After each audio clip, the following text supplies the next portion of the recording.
रूस और यूक्रेन के बीच जंग को 1 साल पूरे हो चुके हैं। यूक्रेन से जंग में अब तक भारत अपने रणनीतिक साझेदार देश के साथ खड़ा दिखा है। संयुक्त राष्ट्र महासभा में रूस यूक्रेन युद्ध पर हुई बैठक में वोटिंग से एक बार फिर से ये बात साबित हो गई कि भारत रूस का साथ नहीं छोड़ेगा। यूक्रेन में शांति बनाए रखने के मकसद से यूएन महासभा में एक प्रस्ताव पर वोटिंग हुई। यूएन में हुई इस वोटिंग में भारत उन 32 देशों में शामिल रहा जिन्होंने इस प्रस्ताव में वोटिंग से दूरी बनाई। भारत के अलावा चीन, पाकिस्तान और ईरान भी इस वोटिंग से गायब रहे। 23 फरवरी को हुई इस वोटिंग को रूस यूक्रेन युद्ध के नजरिए से काफी ऐतिहासिक कहा जा रहा था। इस वोटिंग के जरिए अमेरिका और ब्रिटेन समेत तमाम देशों ने रूस के यूक्रेन पर किए गए सैन्य हमले की निंदा की। यूएन महासभा की ओर से मांग की गई है कि रूस की सेनाएं तुरंत यूक्रेन को खाली करके वापस चली जाएं। इसके साथ ही यूक्रेन में स्थायी और दीर्घकालिक शांति की अपील भी की गई है। 141 सदस्यों ने इस प्रस्ताव के समर्थन में वोटिंग की, जबकि चीन और भारत समेत 32 देशों ने इस वोटिंग में हिस्सा नहीं लिया। पाकिस्तान, चीन, बांग्लादेश और ईरान भी इस वोटिंग से गायब रहे हैं।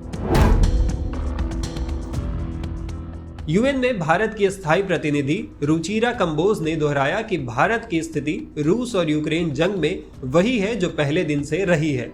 भारत हमेशा से इस बात का समर्थन करता आया है कि युद्ध खत्म करने का एकमात्र तरीका कूटनीतिक और बातचीत है।